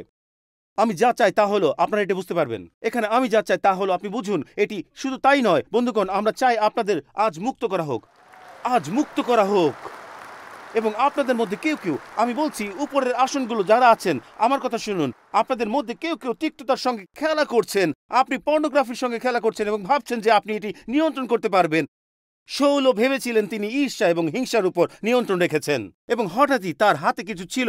এটি একটি হত্যাকারী আত্মায় পরিণত হয়েছিল। আপনি কিছু নিয়ে খেলা করছেন। আপনি হয়তো বিশ্বের বিভিন্ন প্রান্ত থেকে অনলাইনে শুনতে থাকা একজন খ্রিস্টিয়ান নেতা এবং আপনি কিছু নিয়ে খেলা করছেন অথবা কারোর সঙ্গে। শুনুন, এবং আপনি হয়তো আজ এখানে উপস্থিত আছেন। আপনি একজন ব্যবসায়ী হতে পারেন, আপনি হয়তো রাস্তার প্রাচীরের কাজ করেন এবং আমরা সবাই, আপনি জানেন, আপনি বিবাহিত এবং নিজেকে কিছু নিয়ে খেলা করতে দেখছেন। এবং আমি আপনাকে বলছি, একটি অনুতাপপূর্ণ আত্মা আসতে হবে যা বলে, ঈশ্বর শুধু আমাকে ক্ষমা করবেন না, কিন্তু ঈশ্বর আমি চাই এই জিনিসটি একবারে এবং চিরতরে শেষ হয়ে যাক। আমি ক্লান্ত হয়ে গেছি এই জিনিসটি বারবার বারবার ফিরে আসতে দেখে। কিছু বিপজ্জনক ঘটে যখন 360 জন মানুষ ধারাবাহিক হয় এবং এটি এখানে আসছে। বন্ধুগণ শুনুন, যখন ঈশ্বর কথা বলছেন এবং আপনি বারবার 360-এর মধ্যে ঘুরে চলেছেন, তখন কিছু বিপজ্জনক ঘটতে শুরু করে এবং এটিকে একটি কঠোর হৃদয় বলা হয়। আপনি পবিত্র আত্মার কণ্ঠের প্রতি কঠোর হয়ে পড়েন। শাউল সঠিক কথা বলে, কিন্তু তার জীবনধারা তা সমর্থন করে না। মথি 3:8 বলে, বেশ, তোমরা যে পাপ থেকে মন ফিরিয়েছ তার উপযুক্ত ফল তোমাদের জীবনে দেখাও। আমি যখন প্রথম পরিচর্যার কাজ শুরু করি, তখন আমি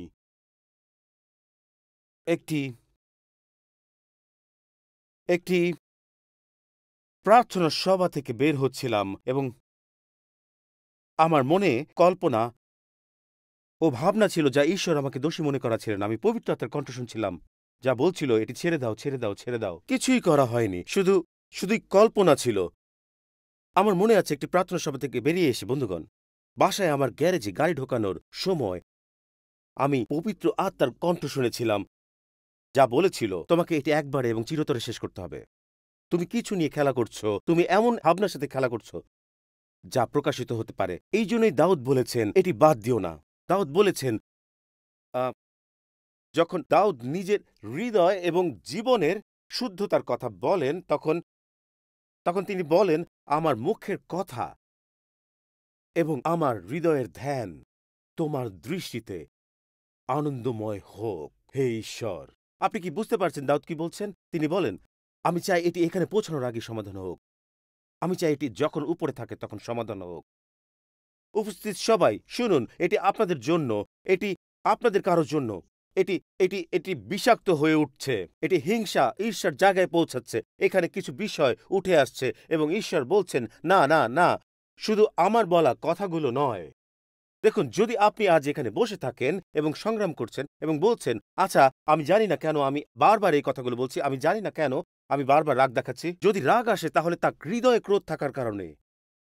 এবং তিনি বলছিলেন, যখন তুমি এটি হৃদয় দেখেছ, আমি এটি শুদ্ধ করতে চেয়েছিলাম। কিন্তু প্রথম শমূয়েল 18-তে প্রথম বর্ষা নিক্ষেপের সময় এটি মোকাবেলা করার পরিবর্তে এখন তুমি একটা অধ্যায়ের মধ্যে চলে গেছ, আর মানুষ আহত হচ্ছে আর চারপাশে মৃতদেহ ছড়িয়ে আছে, কারণ তুমি তখনই এটি সমাধান করনি। বন্ধুগণ, শুনুন, আমি বুঝি এটা কতটা তীব্র, কিন্তু এটা খুবই গুরুত্বপূর্ণ। কারণ বাইবেল বলে আমাদের অনুতাপের ফল থাকতে হবে। মথি 3:8 এটি অন্য একটি অনুবাদে এভাবেই বলে, বেশ, তোমরা যে পাপ থেকে মন ফিরিয়েছ তার উপযুক্ত ফল তোমাদের জীবনে দেখাও। এখন বন্ধুগণ, আমি খুব দ্রুত এটি আপনাদের কাছে দিতে চাই এবং এরপর শেষ করব। কারণ যখন আপনি বুঝতে শুরু করেন যে এই ধরনের চিন্তাগুলো যখন আসে, তখন আপনি কিসের মুখোমুখি হন। আমি আগস্টিনের প্রার্থনার কথা ভাবছিলাম, প্রাচীন মণ্ডলী পিতাদের একজন, যিনি এত সৎভাবে বলেছিলেন যা আমাদের মধ্যে কেউ বলার সাহস করবে না। কিন্তু তার সত্য এবং দুঃখজনক প্রার্থনা শুনুন। তিনি বলেছিলেন, প্রভু আমাকে পবিত্র করো, কিন্তু এখনই নয়। ভেবে দেখুন, এটি সত্য, দুঃখজনক এবং আমাদের মধ্যে অনেকেই এর মতো। ঈশ্বর আমাকে পবিত্র করো, কিন্তু এখনই নয়। আমাকে পবিত্র করো যখন আমি লজ্জিত হব। আমাকে পবিত্র করো যখন আমার পরিবার সমস্যায় পড়বে। আমাকে পবিত্র করো যখন হঠাৎ আমার বিবাহ ভেঙে পড়ার অবস্থায় থাকবে। আমাকে পবিত্র করো। বন্ধুগণ, আমি আপনাদের বলছি, এটি হাত এবং মুখে আসার আগেই বলুন, আমাকে এখনই পবিত্র করো প্রভু ঈশ্বর। এটি বলুন, এখনই আমার মধ্যে পবিত্রতা নিয়ে এসো। এটাই ঈশ্বর চান। দেখুন, প্রেরিত পৌল বলেছেন, এটি অনুতাপের ফল। আমাকে শুধু একটি দ্রুত অংশ পড়তে দিন এবং আমি আপনাদের জন্য এটি তালিকাভুক্ত করব এবং তারপর আমরা প্রস্তুত হব শেষ করার জন্য। আসলে ক্রিপোডিস্ট মার্ক, তুমি আসতে পারো। শুনুন, প্রেরিত পৌল কি বলছেন, অনুতাপের ফল কি। কারণ এটি শুধু চোখের জল নয়, এটি শুধু একটি বেদিতে প্রতিক্রিয়া নয়, এটি শুধু মণ্ডলীতে যাওয়া নয়, এটি শুধু দুঃখিত বোধ করা নয়, এটি আমার নিজের জীবনের জন্য ঈশ্বরের কাছে যা চেয়েছি তা। প্রেরিত পৌল যা বলেছেন তা শুনুন। তিনি বলেছিলেন, ঈশ্বরীয় দুঃখ কি উৎপন্ন করে? অনুতাপ, যা মুক্তির দিকে নিয়ে যায় এবং যার জন্য অনুতাপ করা প্রয়োজন নয়। কিন্তু জগতের দুঃখ মৃত্যু উৎপন্ন করে। এখন বন্ধুগণ, এখন এখানে দেখুন অনুতাপের ফল। ভেবে দেখো, ঈশ্বর যখন তোমাদের দুঃখ দিয়েছিলেন তখন তোমরা পিছিয়ে পড়নি। তখন নির্দোষ বলে নিজেদের প্রমাণ করবার জন্য নিজেদের কত ইচ্ছা হয়েছিল, পাপের প্রতি কত ঘৃণা জেগেছিল, কত ভয় হয়েছিল, কত আগ্রহ জেগেছিল, কত চিন্তা ভাবনা হয়েছিল এবং পাপের শাস্তি দেবার জন্য কত ইচ্ছা হয়েছিল। এইভাবে সব দিক থেকেই তোমরা প্রমাণ করেছিলে যে সেই ব্যাপারে তোমরা নির্দোষ। আপনি কি এখানে অনুতাপের ফল দেখতে পাচ্ছেন? তিনি বলছেন, এটি কান্না থেকে নয়, এটি এমনকি স্বীকারোক্তি থেকেও নয়। তিনি বলেন, যখন একটি হৃদয় অনুতাপ করেছে তখন এটি যা দেখাবে তা হল সতর্কতা থাকবে, নিজেকে পরিষ্কারের একটি মনোভাব থাকবে, একটি ক্ষোভ থাকবে, প্রভুর প্রতি ভয় উঠবে, একান্ত বাসনা, একটি নতুন উদ্যম এবং প্রমাণ করার মনোভাব প্রকাশ পাবে। বন্ধুগণ, আমি আপনাদেরকে বলছি, আমাকে দ্রুতই বলতে দিন, এসব কি বোঝায়। এটি তিনি বললেন, সতর্কতা। আপনি জানেন এটি কি? তিনি বলছেন, আপনি এমন যে কোনো কিছু থেকে দূরে থাকতে শুরু করবেন যা আপনাকে আবার সেই অবস্থায় ফিরিয়ে নিতে পারে। আপনি সতর্ক নন যখন আপনি ফোনে এমন কিছু রাখেন যা মুছে ফেলা উচিত ছিল। ঠিক আছে, আমি চালিয়ে যাচ্ছি, কারণ আমি জানি আমি বুঝতে পারছি। এছাড়াও তিনি বলছেন, নিজেকে পরিষ্কার করা রয়েছে। এর মানে আপনি সমস্ত কিছু ঠিক করবেন। এটি একটি ফোন কল হতে পারে, এটি হতে পারে আর্থিক ক্ষতিপূরণ, কারণ আপনি এমন টাকা রেখেছিলেন যা আপনার ছিল না। একবার একটি যুবক আমার কর্মস্থলে এসেছিল। সে ছিল একজন পথভ্রষ্ট এবং সে বলেছিল, আমি মাদক কেনার জন্য টাকা চেয়েছিলাম, তাই আমি একটি দোকানে ঢুকে পড়ি এবং অনেক কিছু চুরি করি, কিন্তু আমি ঈশ্বরের সাথে সঠিক হতে চাই। আমি বললাম, অসাধারণ, আমরা দোকানে ফিরে যাব এবং আপনি দোকানের কাছে ক্ষতিপূরণ দেবেন। আবারও পালক টিমের কাছে যাবেন না যদি পরামর্শ চান,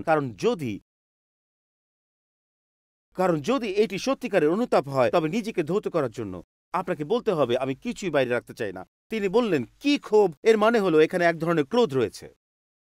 এটি একটি নতুন অনুভূতি যা বলে এটি আমার কাছ থেকে নেওয়া হয়েছে। একটি নতুন ভয় রয়েছে। তিনি বলছেন, চতুর্থটি হল প্রভুর প্রতি পুনরায় জন্মানো ভয়। এটি এমন ভয়, শুধুমাত্র প্রভুর ভয় নয়, এটি সেই ভয় যা আমাকে ভয় পাইয়ে দেয় যে কি হতে পারত। আমি আমার স্ত্রীকে হারাতে পারতাম, আমার সন্তানদের হারাতে পারতাম, আমি বিশ্বাস হারাতে পারতাম। প্রবল আকাঙ্ক্ষা মানে এটি একটি বাসনা এবং একটি অনুভূতি।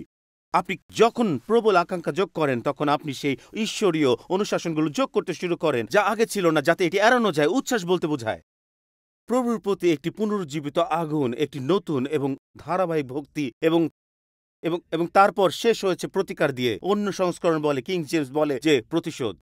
এটি প্রায় এরকম। প্রতিশোধ আপনার উপর আসে শত্রুর প্রতি প্রয়োগ করার জন্য। আপনার থেকে চুরি করার জন্য এবং বলার জন্য এটি নয়, আমি যতজনকে পারি উদ্ধার করব।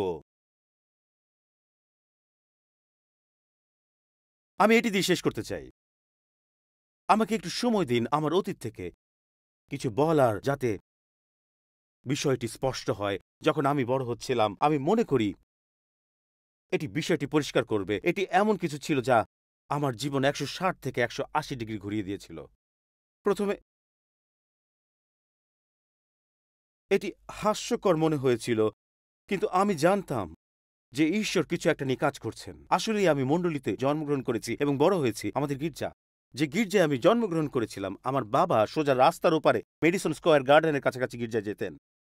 এটি এখন আর সেখানে নেই। আমার মা আমাকে গর্ভে ধারণ করেছিলেন। আপনাদের মধ্যে হয়তো অনেকে জানেন না এই শব্দের মানে কি। ক্রিসমাস কান্তাটার সময় কতজন কান্তাটা বা পুঁথি শব্দটি মনে রেখেছেন? আমরা এখন আর এই শব্দটি ব্যবহার করি না। আমার মা আমাকে গর্ভে ধারণ করেছিলেন বড়দিনের গানের উৎসবের সময়। আমি আসলে বড়দিনের গানের উৎসবের সময় গির্জায় জন্মগ্রহণ করেছিলাম।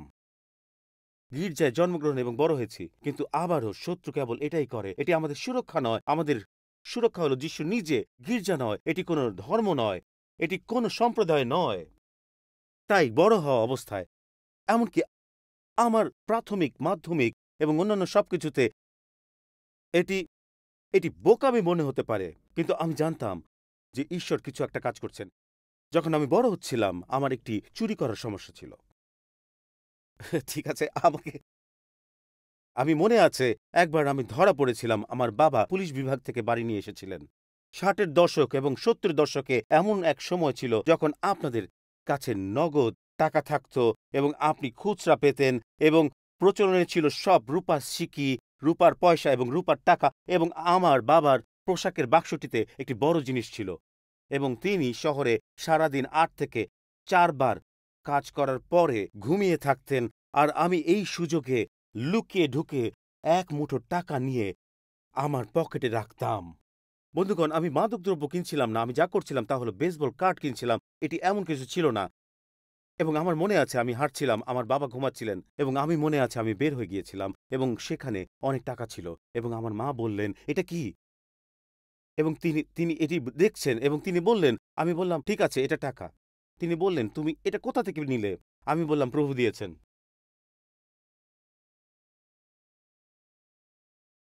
তিনি বললেন, তিনি দেননি। তিনি তিনি তোমাকে সিলভার পয়সা এবং সিলভার টাকা দেননি। তিনি এটা তোমাকে দেননি। তিনি যা বলেছিলেন তা হলো, আমি আজও এটি মনে রেখেছি। মার্ক, আমি তোমাকে বলছি, আমি তখন ১১-১২ বছর বয়সে ছিলাম। আমি মনে করি তিনি আমার দিকে তাকিয়েছিলেন। এটা একটি আশীর্বাদ, একজন ঈশ্বর ভক্ত মা পাওয়া। তিনি আমার দিকে তাকিয়ে বললেন, যদি তুমি আমাকে না বলো, আমি পবিত্র আত্মাকে জিজ্ঞেস করব এবং তিনি আমাকে বলবেন। এটি প্রায় ৩ মিলি সেকেন্ড সময় নেয়। আমি একজন চোর, আমি একজন চোর, আমি আর কখনো এটা করব না। তিনি যত তাড়াতাড়ি বলবেন, পবিত্র আত্মা আমাকে বলবেন। আমি পুরোপুরি থেমে গেলাম। এটাই ছিল সব। আপনার যা বলার ছিল তা হলো, পবিত্র আত্মা আমাকে বলবেন। এটাই ছিল। এটা তখনই আমাকে চূর্ণ বিচূর্ণ করে দিল। তিনি আমার বাবাকে ঘুম থেকে তুলে দিলেন। তিনি বের হলেন এবং তিনি আমাকে যা বললেন তা হলো, তিনি বললেন, যদি আমি তোমাকে আবার চুরি করতে দেখি। এটা বন্ধুরা বুঝে নিন, এটা অনেক বছর আগের কথা। তিনি বললেন, আমি তোমার হাত পুড়িয়ে দেব। তিনি আমাকে বলেছিলেন। আর তিনি খ্রিস্টিয়ান।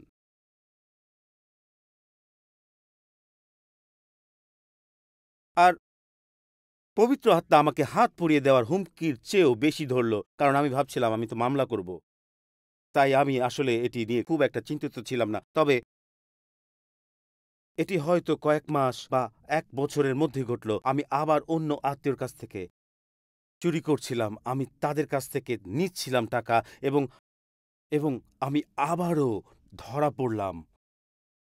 আমার বাবা বললেন, তুমি এই টাকা কোথা থেকে পেলে? এবং আমি শুধু বললাম, চুরি করেছি। এবং আমার বাবা যা বললেন, তিনি বললেন, এখানে দাঁড়িয়ে থাকো।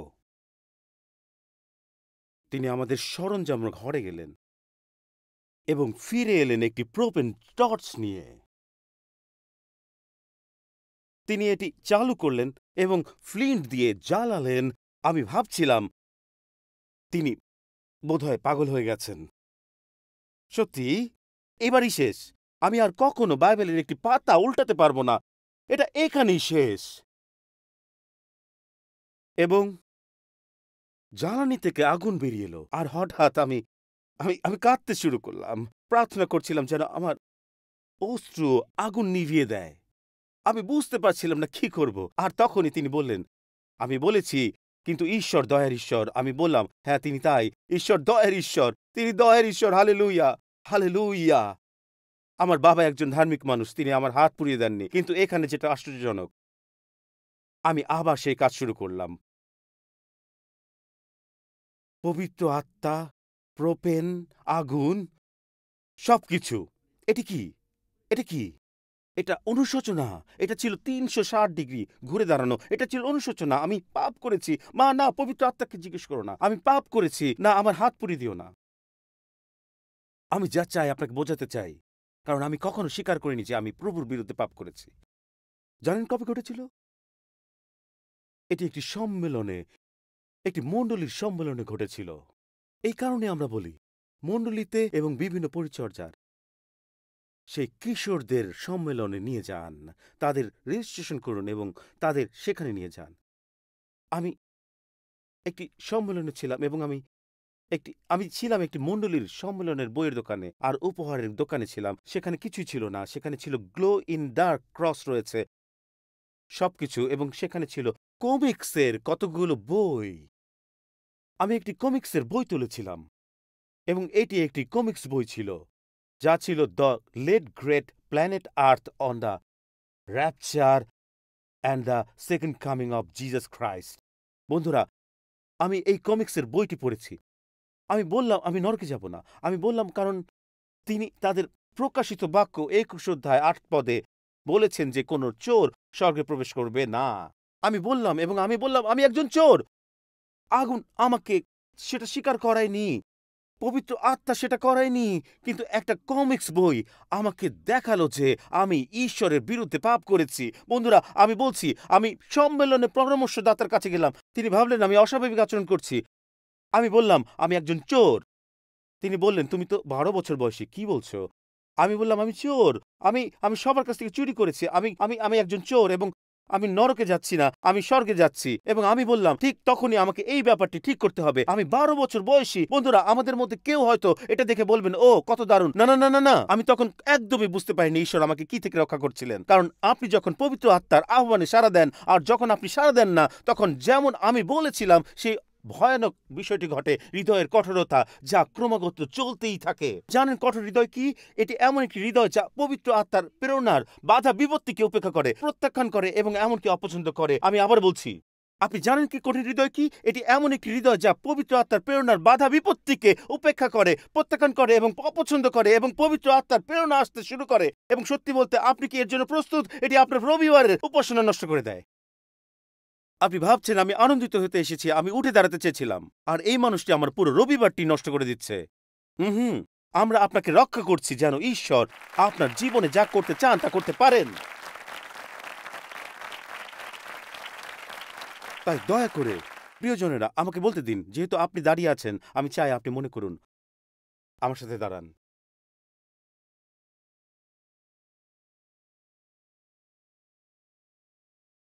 আমি আপনাদের বলতে চাই, ইব্রিয় পত্রে একটি ঘটনা ঘটে যা আমি গতকাল পর্যন্ত লক্ষ্য করিনি। আমি ইব্রিয় পত্র পড়ছি এবং ভাবছি এটি একটি আশ্চর্যজনক ব্যাপার যা আমি আগে কখনো দেখিনি, এবং এটি কঠোর হৃদয়ের কথা বলে, এবং এটি কঠোর হৃদয়ের কথা বলে, এবং ৪ বার ঈশ্বর খ্রিস্টিয়ানদের কঠোর হৃদয়ের ব্যাপারে সতর্ক করেছেন। ২ অধ্যায়ে ৪ বার। এটি এটি এটি আমি এর আগে কখনো নতুন নিয়মে দেখিনি। এবং শুনুন শুনুন, এটি, আপনি প্রস্তুত? আমি এটি পড়ছি এবং এটি বলে, অতএব পবিত্র আত্মা যেমন বলেছেন, আজ যদি তোমরা তার কণ্ঠ শোনো, তোমরা তোমাদের হৃদয় কঠোর করো না। তারপর ১৩ পদে, প্রত্যেক দিনই তোমরা একে অন্যকে উৎসাহ দাও, কি? যাতে তোমাদের কারো মন পাপের ছলনায় পড়ে কঠিন না হয়। এটি সব একটির পর একটি আসছে, ঠিক যেন একটি শটগানের মতো। তারপর ২ পদ পরে বলা হয়েছে, আজ যদি তোমরা তার কণ্ঠ শোনো, কি বলা হয়েছে? তোমরা তোমাদের হৃদয় কঠোর করো না। তারপর আপনি পরবর্তী অধ্যায় দেখবেন, তিনি একটি নির্দিষ্ট দিন নির্ধারণ করেছেন, আজ। তিনি বলেন, আজ যদি তোমরা তার কণ্ঠ শোনো, তোমরা তোমার হৃদয় কঠোর করো না।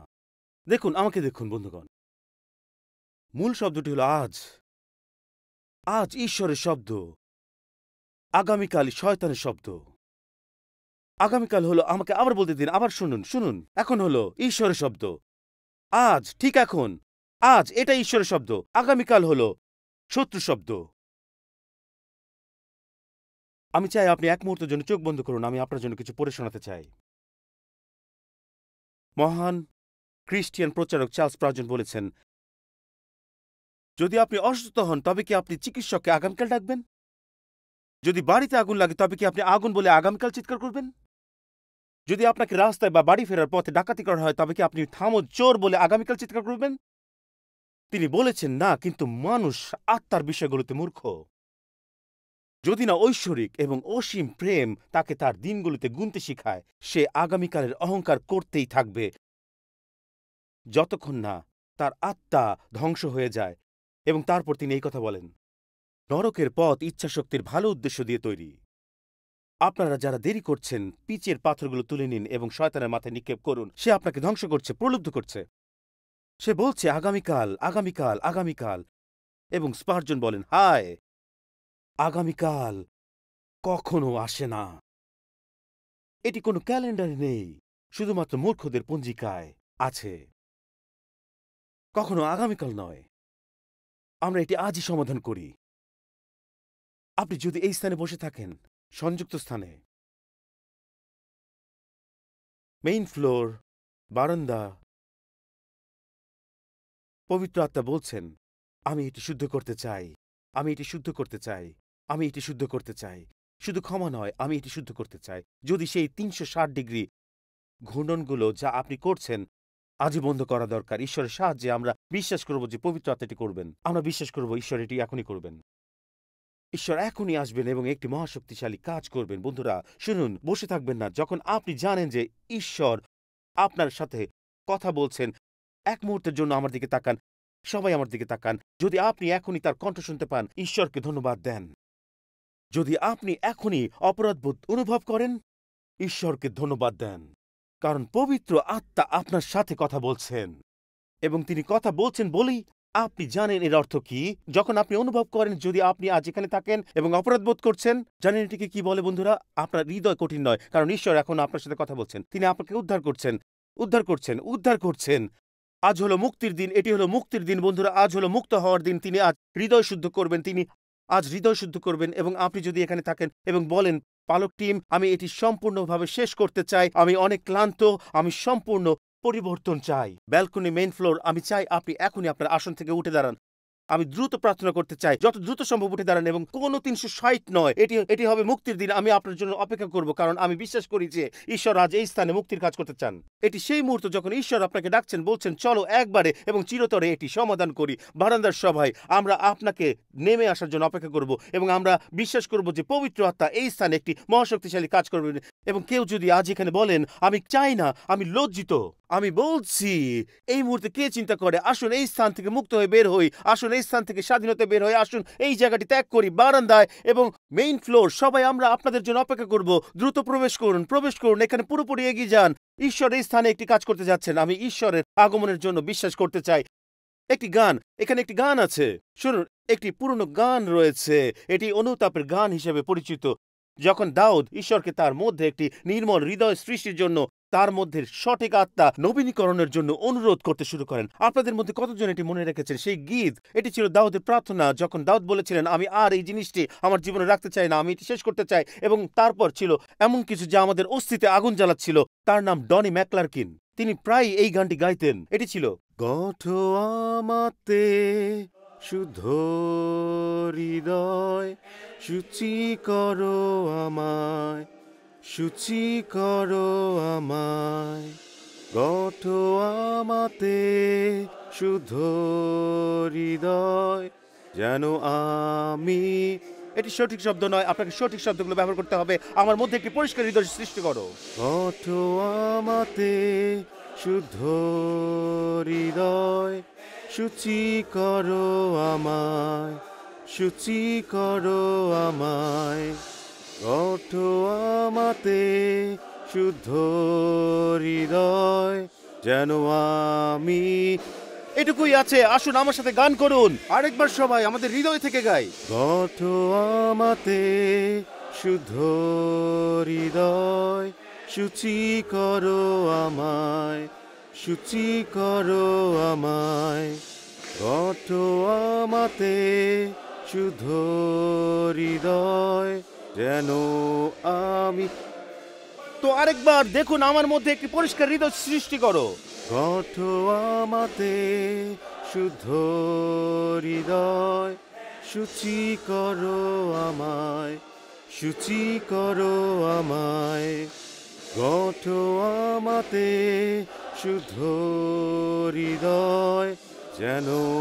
আমরা কি আরেকবার গাইতে পারি? আসুন উচ্চস্বরে গান করুন, আসুন গান শান্তভাবে।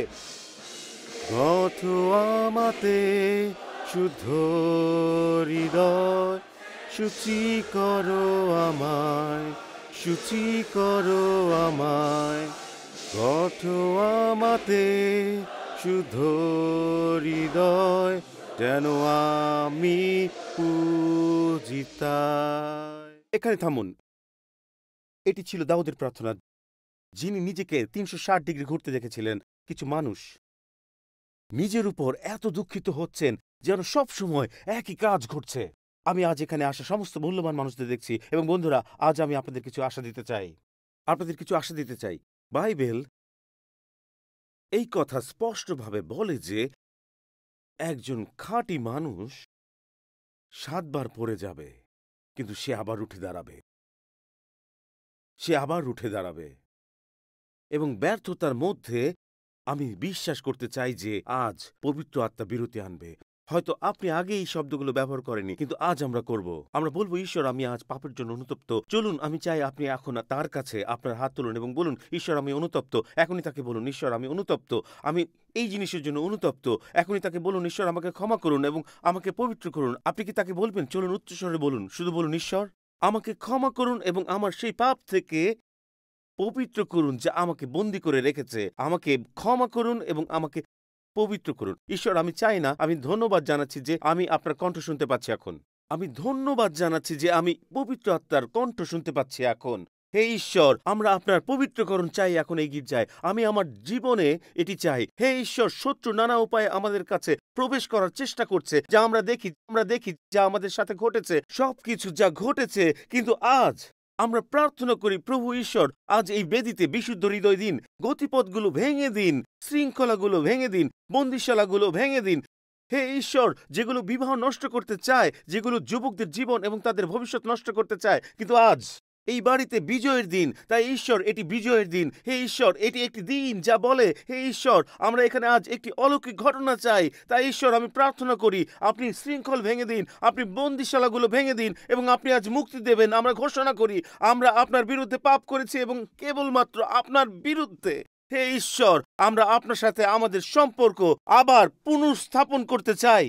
ঈশ্বর, এই বেদিতে আজ কাজ করুন, আমাদের জীবনে আজ কাজ করুন। হে ঈশ্বর পিতা, আমি প্রার্থনা করি এই মূল্যবান লোকদের জন্য। আসুন, যারা শুধু বলেছেন যে এটি বারবার ঘটেছে। আমি প্রার্থনা করি আর কোনো ৩৬০ ডিগ্রি নয়, কিন্তু আজ ১৮০ ডিগ্রি। প্রভু ঈশ্বর, ১৮০ ডিগ্রি। বলুন, ঈশ্বর, আপনি আমাদের মুক্তি দেবেন, আপনি আমাদের আজ মুক্ত করবেন, আপনি আমাদের হৃদয় এবং জীবনে আজ একটি অলৌকিক ঘটনা ঘটাবেন। আমরা অনুতপ্ত হচ্ছি না কারণ আমরা কিছু চাই, আমরা অনুতপ্ত হচ্ছি না কারণ আমরা খারাপ অবস্থায় আছি, আমরা অনুতপ্ত হচ্ছি কারণ আমরা ঈশ্বরের সাথে সম্পর্ক চাই সবকিছু ছাড়িয়ে। এবং আমরা বিশ্বাস করছি যে আজ একটি অলৌকিক ঘটনা ঘটবে যিশুর নামের মাধ্যমে, যিশুর নামের মাধ্যমে, আজ যিশুর নামের মাধ্যমে, শুধু আজ যিশুর নামের মাধ্যমে। আজ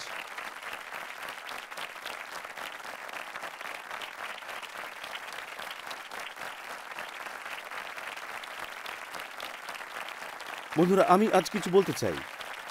আমি খুব কৃতজ্ঞ। আসুন আমি আপনাদের বলি একটি অনুতপ্ত হৃদয় কি করে। এটি কঠিন সত্যি বলতে। এই বেদিতে আপনার উপস্থিত থাকাটা উত্তম ব্যাপার। আপনি মানুষদের পাশ দিয়ে গেছেন, আপনি সিটগুলো ছেড়ে দিয়েছেন। এবং আমি আপনাকে বলি, কিছু লোক কি করে জানেন? আমি অবাক হই তাদের মাঝে কি ঘটছে। আমি ভাবছিলাম তাদের নিয়ে, কে চিন্তা করে? তাদের আজ মুক্ত হতে দাও, তাদের জীবনে আজ মুক্তি আসুক, পবিত্র আত্মা। আমি আমি আমি শুধু বলতে চাই, ধন্যবাদ তোমার সততার জন্য।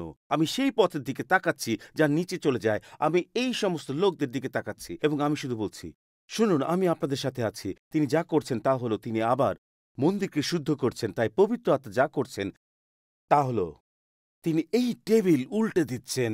তিনি আসছেন, তিনি বলছেন ধন্যবাদ, আসুন টেবিলগুলো উল্টে দিই এবং আবার হৃদয় এবং আত্মাকে পুনর্নির্মাণ করি। এটি তিনি করছেন। এটি তিনি করছেন। কিছু আসবাবপত্র আপনার আত্মায় স্থাপন করা হয়েছে, যা ঈশ্বর বলছেন না না না, এটা ফিরে এসেছে। আমরা এটি উল্টে ফেলছি। আপনারা কতজন জানেন আমি কি নিয়ে কথা বলছি? আমরা প্রথমবার এটি উল্টে ফেলেছিলাম। আমি কি আপনাদের বলতে পারি কেন এই মণ্ডলীকে ভালোবাসি? আমি কি বলতে পারি আমি আপনাদের সততা ভালোবাসি? আমি ভালোবাসি আপনি যে ঈশ্বরের প্রতি একনিষ্ঠ, এবং আমি আপনাদের বলি আমি জানি আমাদের এখানে শেষ করতে হবে, কারণ কারণ সময় এখন এসেছে। আমি এই অংশটি ভালোবাসি যখন আমরা দেখতে পাই সেই সকল যারা অনুবাদ পরিচর্যার অংশ, যারা সাইন ভাষায় অনুবাদ করেন। আমি এটি ভালোবাসি কারণ আমি এখানে কাউকে দেখছি যারা বেদিতে আসার আহ্বানে সাড়া দিয়েছেন এবং যারা আমার কথা সাইন ভাষায় তাদের কাছে বলছে। এর মানে হলো যে কেউ কিছুই মিস করবে না যা পবিত্র আত্মা তাদের বলতে চায়। কিন্তু এখানে যা আশ্চর্যজনক তা হলো যদি তারা তা মিস করে, আমি যখন তাদেরকে আমার নাম সাইন ভাষায় বলতে দেখি, আমার নাম না কিন্তু আমার কথা সাইন করতে দেখি, আমাকে বলুন এটি আমাকে উত্তেজিত করে। যদিও তারা এটি মিস করতে পারে, পবিত্র আত্মা এখনো তাদের আত্মার মধ্যে এবং তাদের হৃদয়ের মধ্যে এবং কথা বলতে আসে।